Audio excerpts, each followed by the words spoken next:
નમસ્કાર મિત્રો, આજે સવારે આપણે જ્યારે વાત કરી રહ્યા છીએ ત્યારે જનગણ મન અને વંદે માતરમ એના સંદર્ભમાં જે વિવાદો આપણે ત્યાં થયા છે અને આજકાલ વંદે માતરમ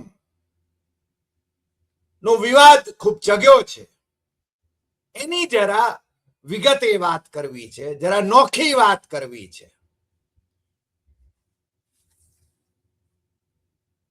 12 વર્ષના શાસન પછી 12 વર્ષ સુધી કેન્દ્રમાં સત્તા ભોગવ્યા પછી નરેન્દ્ર મોદી જ્યારે તકલીફમાં હોય ત્યારે જનતાનું ધ્યાન મુખ્ય સમસ્યાઓથી ડાયવર્ટ કરવા માટે કોઈક નવા મુદ્દાઓ લઈને આવે છે અને 12 વર્ષે એમને સૂઝ્યું કે વંદે માતરમ એ આખું વંદે માતરમ ગાવાનું એ ફરજિયાત કરવું જોઈએ.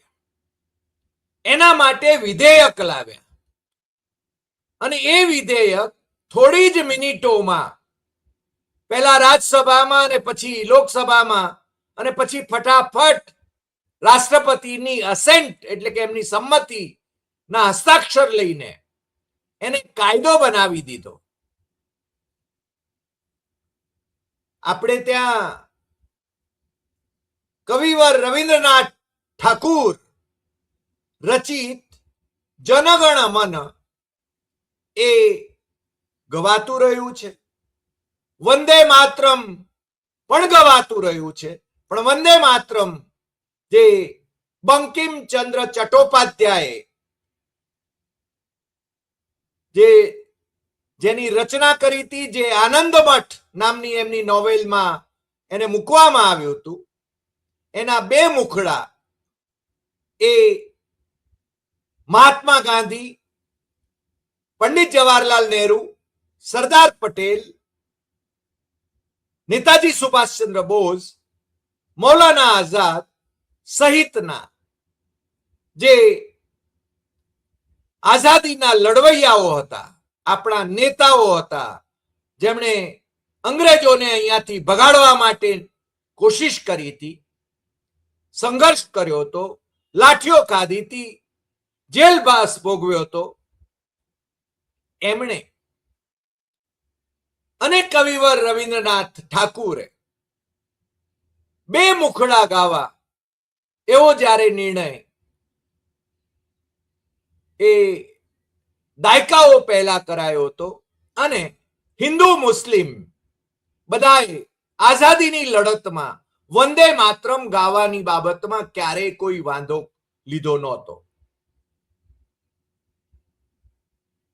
જે જીણા એમની જે 11 શરતો મૂકી રહ્યા હતા મુસ્લિમ લીગ તરફથી, એમાં પહેલી શરત વંદે માતરમ એ મૂર્તિ પૂજક છે એટલે ઇસ્લામને એ મંજૂર નથી એવું જ્યારે કહેતા હતા, એવી માગણી જ્યારે એટલે એને છે ને એના પર પ્રતિબંધ આવવો જોઈએ એવું મુસ્લિમ લીગમાં ગયા પછી કહેતા હતા, ત્યારે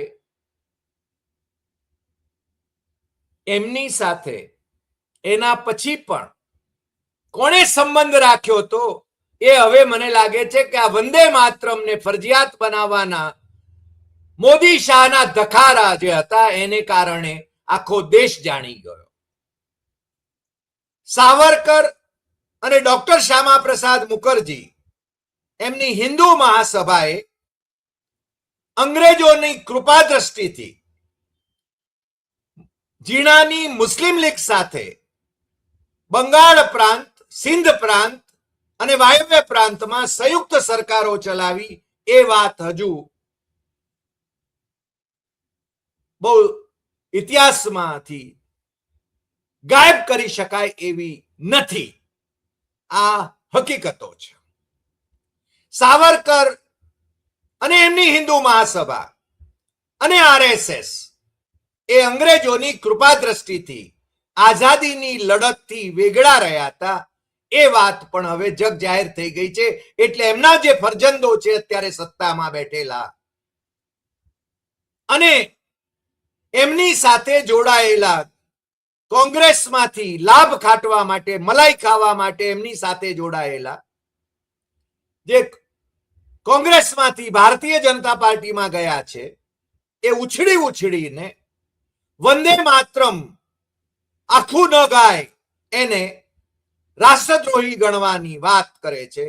અને કોંગ્રેસની વર્કિંગ કમિટીએ મલ્લિકાર્જુન ખડગેની અધ્યક્ષતામાં બહુ સ્પષ્ટ કરી દીધું છે કે અમે તો અમારી પરંપરા છેલ્લા 80-90 વર્ષથી જે છે વંદે માતરમ ગાવાની એ જ ચાલુ રાખવાના છીએ. કારણ કે કોંગ્રેસ વર્કિંગ કમિટીનો પેલા મહાનુભાવો ગાંધીજી, નહેરુ, સરદાર, સુભાષ, મૌલાના, રવિન્દ્ર બાબુ, આ બધાએ જે નક્કી કર્યું હતું એ પ્રમાણે વંદે માતરમના 2 મુખડા જ ગાઈશું. હવે તમને ખબર છે કે આ વંદે માતરમ આખું ગાવાની કેટલામાં ત્રેવડ છે એ પણ આજકાલ ટીવી ચેનલો ઉપર સંદીપ ચૌધરી જેવા એન્કરો એ જ્યારે પરીક્ષા લે છે ત્યારે ભારતીય જનતા પાર્ટીના જ નહીં, કારણ આરએસએસ ના જે લોકો છે એ પણ આખું વંદે માતરમ યોગ્ય રીતે ગાઈ શકતા નથી, એવું આપણે જોયું. હવે વાત મારે જે કરવાની છે એ છેલ્લે સુધી તમારે આ એપિસોડ એટલા માટે જોવો પડશે કે માત્ર વંદે માતરમ પૂરતી વાત સીમિત નથી રહેવાની, વાત જનગણ મન સુધી પણ આવવાની છે. પણ પહેલા આપણે વંદે માતરમની વાત કરીએ, પછી જનગણ મનની વાત કરીએ છીએ. આ વંદે માતરમના રચયિતા કોણ? તો વંદે માતરમના રચયિતા બંકિમચંદ્ર ચટ્ટોપાધ્યાય, એંગ્લિસાઇઝ કહીએ તો ચટર્જી, બંકિમ ચટર્જી. બંકિમ ચટર્જી કોણ? અમે 2006-07 જે લેખો લખેલા પ્રતિષ્ઠિત અખબારોમાં, અમારી કોલમમાં, સંદેશમાં, દિવ્ય ભાસ્કરમાં અને કુમાર સામિકમાં, એમાં આ 2 લેખનો પણ સમાવેશ હતો. એક વંદે માતરમ અને બંકિમ બાબુ, અને બીજો વંદે માતરમના ગાનનો ઉહાપો. એના સંદર્ભો મારે આજે લેવા છે, કારણ કે મારું આ પુસ્તક અત્યારે આઉટ ઓફ પ્રિન્ટ છે, ઇતિહાસ નોખી નજરે. તમારી સાથે હું એ શેર કરું છું. વંદે માતરમ ના રચયિતા બંકિમચંદ્ર ચટ્ટોપાધ્યાય એ અંગ્રેજોના નોકરિયાત હતા. એ વખતે કોલકાતા રાજધાની હતી અને કોલકાતાના રાઇટર્સ બિલ્ડિંગમાં એ અધિકારી તરીકે કાર્યરત હતા. એટલે અંગ્રેજો પ્રત્યે નિષ્ઠા ધરાવતા અને એમણે આ આનંદ મઠ એની રચના કરી.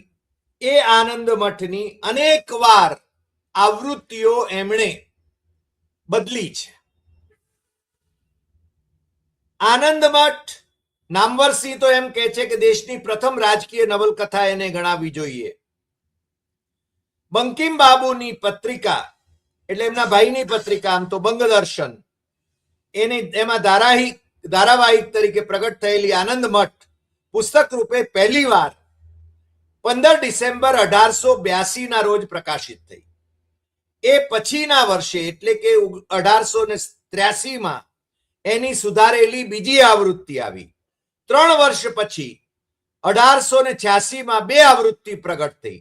છેલ્લે 1892 બંકિમ બાબુએ એની 5મી આવૃત્તિ પ્રકાશિત કરી. એ જ અત્યારે બજારમાં મળે છે અને અનેક ભાષામાં એના અનુવાદ થયા છે. 1881 બંકિમ બાબુ આસિસ્ટન્ટ સેક્રેટરી તરીકે બઢતી મેળવીને કોલકાતાના રાઇટર્સ બિલ્ડિંગમાં આવ્યા તો ખરા, પરંતુ એ પછી એમનો કોન્ફિડેન્શિયલ રિપોર્ટ ખરાબ થવા માંડ્યો અને તેમને રાઇટર્સ બિલ્ડિંગમાંથી ડિસ્ટ્રિક્ટમાં મોકલી દેવાયા હતા.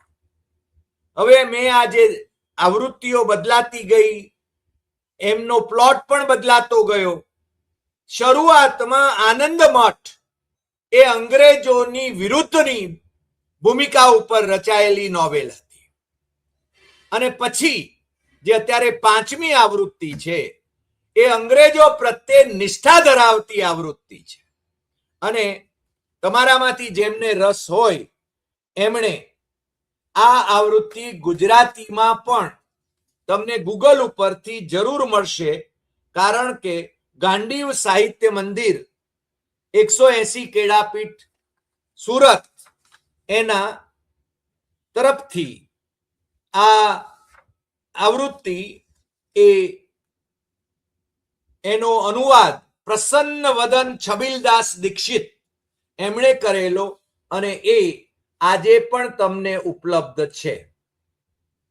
આ આનંદ મઠ એ અંગ્રેજો પ્રત્યે નિષ્ઠા ધરાવવાની વાત કરે છે.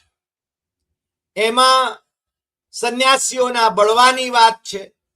પહેલા બંને સામેનો બળવો, મુસ્લિમો અને અંગ્રેજો સામેનો બળવો, એટલે કે વિદેશી શાસકો પ્રત્યેનો બળવો. પરંતુ એનું જે છેલ્લું ચેપ્ટર છે, જેની મેં પ્રિન્ટ પણ લઈ રાખી છે, એમાં સત્યાનંદ કહે છે, જો આ સમજવા જેવું છે. સત્યાનંદ કહે છે, મુસલમાન રાજ્યનો નાશ થયો છે, પરંતુ હિન્દુ રાજ્યની સ્થાપના થઈ શકી નથી. અત્યારે કલકત્તામાં જ અંગ્રેજોનું બળ ઘણું જામ્યું છે. એટલે મહાત્મા કહે છે, હિન્દુ રાજ્ય અત્યારે પણ નહીં સ્થાપી શકાય.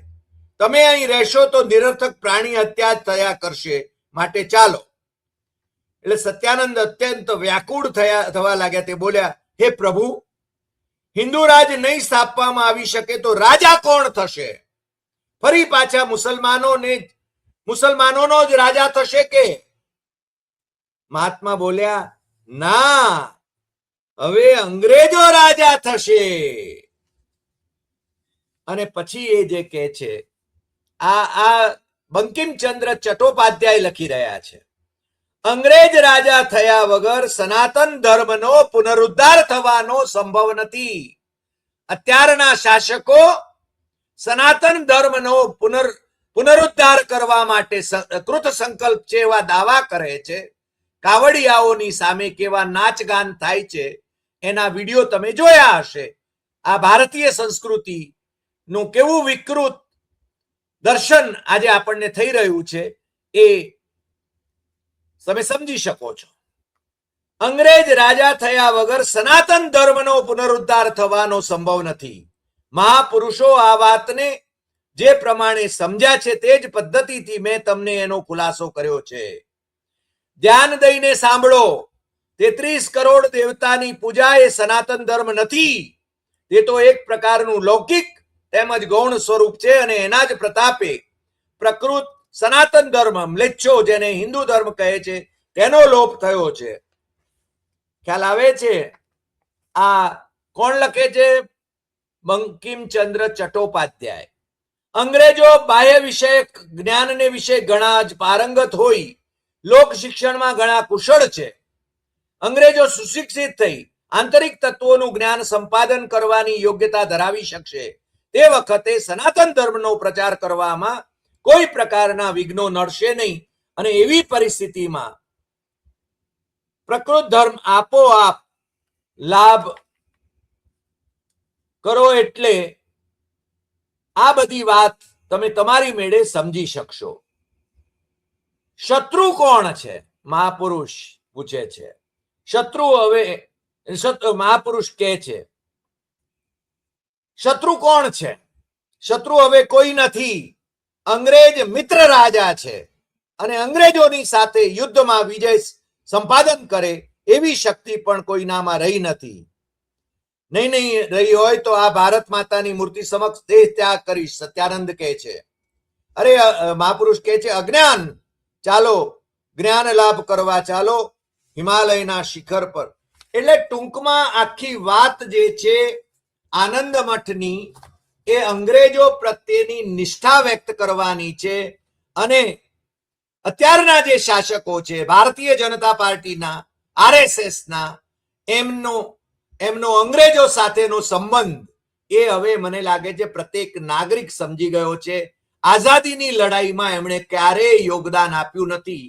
મેં તમને નેતાજી સુભાષચંદ્ર બોઝની આત્મકથામાં નોંધાયેલા એ શબ્દો પણ કહ્યા હતા કે નેતાજી કોંગ્રેસના બે વખત અધ્યક્ષ રહ્યા પછી 1940ના એન્ડમાં ડિસેમ્બરમાં એ મુંબઈ જાય છે અને મુંબઈમાં એ જીણાને અને સાવરકરને મળે છે અને એમને કહે છે કે ચાલો આપણે સંગઠિત રીતે અંગ્રેજોને ભગાડવા માટે સંઘર્ષ કરીએ. ત્યારે ન તો સાવરકરને એમાં રસ છે, ન જીણાને એમાં રસ છે. એટલે તમે સમજ્યા, આ વંદે માતરમ લાવવા પાછળ આમની આજે પણ અંગ્રેજ નિષ્ઠા છે એ દેખાઈ આવે છે. અને હવે ફરીને પાછો ભારતને ગુલામ કરવાની દિશામાં આગળ વધી રહ્યા હોય એવું લાગ્યા વિના રહેતું નથી. પણ મોદી શાહની સરકાર જે નિવેદનો કરે છે એમનો 12 વર્ષનો હિસાબ આપતા નથી કામગીરીનો અને ઢોલ પીટે છે. બધું રૂડું રૂપાળું થઈ ગયું છે એમ કહે છે. પણ જંતર મંતર પર વિદ્યાર્થી આંદોલનકારીઓ ઉપર જે રીતે અત્યાચાર ગુજારાયો એને વિશે સંસદ ગૃહમાં આવીને મોદી કે શાહે એ નિવેદન કરવું જોઈએ, જવાબ આપવો જોઈએ. એ જવાબ આપવાને બદલે એમને મોઢું સંતાડ્યું હતું, એ તમે બધા જાણી ગયા છો. અને બહાર ગોદી મીડિયામાં અને જાહેર સભાઓમાં ખાલી ખુરશીઓ સામે પણ મેં કહ્યું હતું રાજસ્થાનમાં અમિત શાહનું ભાષણ ખાલી ખુરશીઓ સામે હતું. એ ગર્જનાઓ કરે છે કે જે લોકો વંદે માતરમ નહીં ગાય એ રાષ્ટ્રદ્રોહી છે, રાષ્ટ્ર વિરોધી છે. આ લોકો જેમણે આઝાદીની લડતમાં ભાગ નથી લીધો, જેમના પૂર્વસૂરીઓએ ભાગ નથી લીધો, જેમની ભૂમિકા, જેમના જે સંગઠનો છે એની ભૂમિકા એ આઝાદી માટે નહોતી, અંગ્રેજો પ્રત્યેની નિષ્ઠા હતી. અંગ્રેજોની કૃપાથી જીણાના મુસ્લિમ લીગ સાથે જેણે પાકિસ્તાન બનાવ્યું એમની સાથે જેમણે સરકારો ચલાવી છે. અરે પાકિસ્તાનનો ઠરાવ સિંધની એસેમ્બલીમાં જ્યારે પસાર થયો ત્યારે ત્યાં હિન્દુ મહાસભા અને મુસ્લિમ લીગની સરકાર હતી અને એના પછી ત્યાંના કેટલાક હિન્દુ મહાસભાના ધારાસભ્યોએ વિરોધ જરૂર કર્યો, પરંતુ એમના 3 મિનિસ્ટરોએ રાજીનામા નહોતા આપ્યા, ધારાસભ્યોએ રાજીનામા નહોતા આપ્યા. આ હકીકતને કઈ રીતે ભૂસી શકાય? અત્યારે દેશના ઇતિહાસને, આઝાદીના ઇતિહાસને વિકૃત કરીને આ લોકો એવું પુરવાર કરવા માંગે છે કે અમે જ રાષ્ટ્રભક્ત છીએ. અને જે લોકો આઝાદીની લડાઈમાં લડ્યા, મહાત્મા ગાંધી, પંડિત જવાહરલાલ નહેરુ, સરદાર પટેલ, નેતાજી સુભાષચંદ્ર બોઝ, મૌલાના આઝાદ અને બીજા લાખો કોંગ્રેસી આગેવાનો એ લડ્યા હતા, ત્યારે એ બધા ગદ્દારો હતા એવું પુરવાર કરવાની કોશિશ મોદી શાહની સરકાર કરી રહી છે. કારણ કે પોતે એમના આરાધ્ય પુરુષ ડોક્ટર શ્યામા પ્રસાદ મુખર્જી એ અંગ્રેજોની સાથે હતા. પેલો પાકિસ્તાનનો ઠરાવ રજૂ કરનાર ફઝલુલ હકની સરકારમાં એ ફાઇનાન્સ મિનિસ્ટર હતા. એ બાબત ઇતિહાસમાંથી ભૂસી શકાય એમ નથી. અને બીજું, 1942ની હિન્દ છોડો ચળવળ જે હતી એનો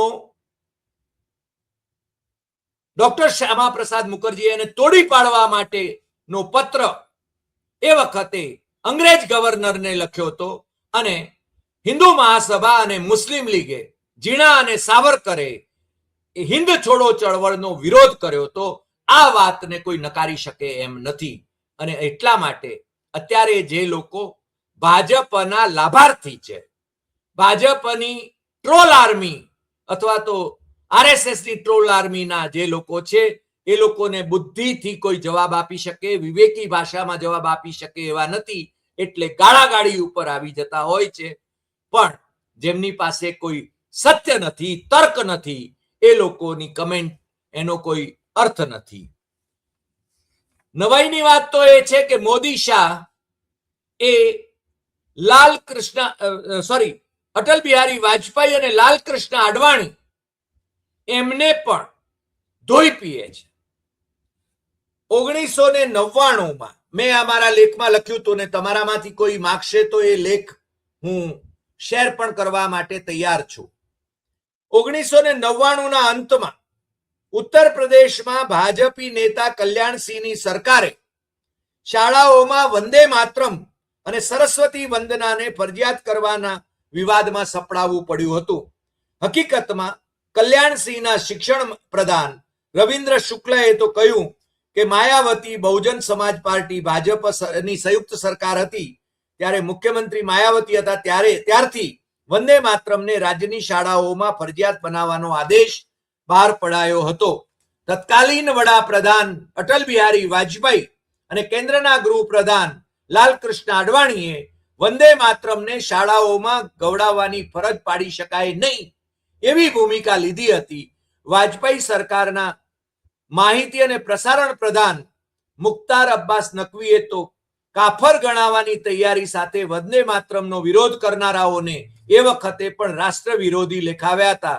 બન્યું એવું કે કલ્યાણસિંહે પોતાના શિક્ષણ પ્રધાન શુક્લને ગડગડિયું આપ્યું અને શાળાઓમાં વંદે માતરમ તથા સરસ્વતી વંદના ગાવાનું ફરજિયાત કરતો સરકારી આદેશ એ રદ કર્યો હતો.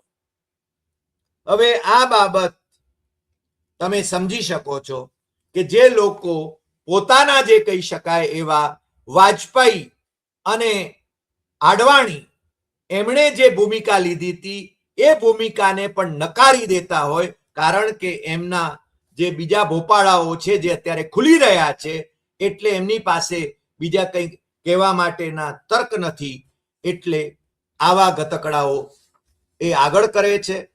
વંદે માતરમ ને નામે એ આંદોલન કરાવે છે.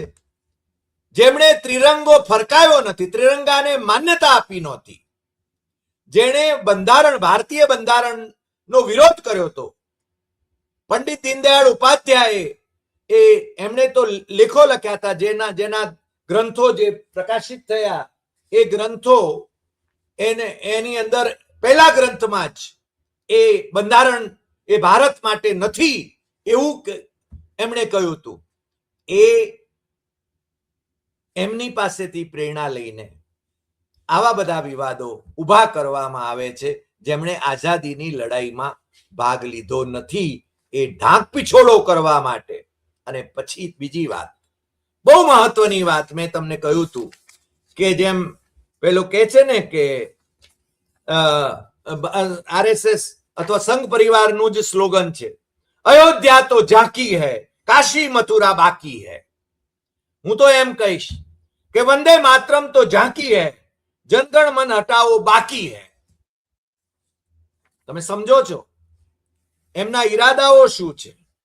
જનગણ મન રવિન્દ્રનાથ ઠાકુરે લખેલું આ નેશનલ એન્થમ એને જેને દૂર કરવાનું એ બાબત એ ભાજપના વડપણવાળી અટલ બિહારી વાજપેયી સરકાર જ્યારે હતી ત્યારે સંઘ પરિવારના સંગઠન અખિલ ભારતીય વિદ્યાર્થી પરિષદે વાજપેયીને પત્ર લખીને કહ્યું હતું કે ગુલામીના પ્રતીક સમા જનગણ મનને રાષ્ટ્રગીત તરીકે દૂર કરીને વંદે માતરમને રાષ્ટ્રગીત જાહેર કરતો કાનૂન બનાવો. સંઘ પરિવાર માને છે કે કવિવર રવિન્દ્રનાથ ટાગોરે રાજા જ્યોર્જ પંચમને અધિનાયક ગણાવતા તેમના સ્વાગત માટે આ ગીતની રચના કરી હતી. હવે આ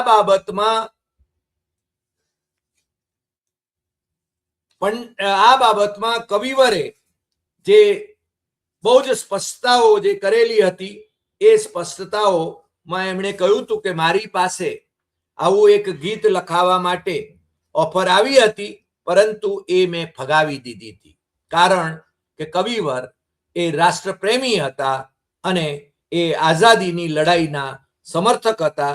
એટલા માટે એમણે એ એવું અને જે આ જે અધિનાયક અથવા ભાગ્ય વિધાતા એ જે શબ્દ પ્રયોગ છે એ જ્યોર્જ પંચમ માટે નથી એવો બહુ સ્પષ્ટપણે એમણે લખેલું હતું. અને છતાં આજે પણ સંઘ પરિવારમાં આ પ્રકારની માન્યતા પ્રવર્તે છે અને એ વંદે માતરમ કમ્પલસરી કરવામાં આવ્યું. આમણે રાષ્ટ્રધ્વજ 52 વર્ષ સુધી આરએસએસ ના મુખ્યાલય ઉપર તો ફરકાવ્યો નહોતો. એમણે બંધારણને સ્વીકાર્યું નહોતું, ત્રિરંગાને સ્વીકાર્યો નહોતો અને એના દસ્તાવેજી પુરાવા છે. મેં તમને કહ્યું કે જનસંઘના જે સંસ્થાપક મહામંત્રી અને જે આરએસએસના વરિષ્ઠ પ્રચારક રહ્યા એવા પંડિત દીનદયાળ ઉપાધ્યાય, જે પાછળથી અધ્યક્ષ પણ બન્યા જનસંઘના, અને એમણે જે લેખ લખ્યા હતા એમાં ભારતીય બંધારણનો વિરોધ કર્યો હતો. અને આજે પણ મોદી સરકાર એ રામ બહાદુર રાયને એક નિગમ સોંપીને, ઇન્દિરા ગાંધી ઇન્કાર્ટા એ નિગમ સોંપીને એને જે સેમિનાર કરાવે છે અથવા પુસ્તકો લખાવે છે એમાં આ બંધારણની વિરુદ્ધમાં એ છે ને એમનો પ્રચાર છે. ભલે પછી એ બંધારણને માથે ચડાવતા હોય પણ દેખાડો કરવામાં તો એમને કોઈ પહોંચે એમ નથી. આપણે છેલ્લા 12 વર્ષમાં અને એના પછી ગુજરાતના એ મુખ્યમંત્રી હતા ત્યારથી એમના બહુરૂપિયા તરીકેના ઘણા બધા પ્રસંગો જોયા છે. અને એટલે જ હું કહું છું કે વંદે માતરમ તો ઝાંકી હૈ, જનગણ મન હટાવો બાકી હૈ. સમજાયું કંઈ? અને તમારો મત તમે કમેન્ટ બોક્સમાં જરૂર લખજો, કારણ કે સાચી વાત એ જો આપણે સ્વીકારીશું નહીં તો આવતી પેઢીઓ આપણને માફ નહીં કરે. આજે આટલી વાત. ફરી મળીશું નવા એપિસોડમાં નવા વિષય સાથે. નમસ્કાર.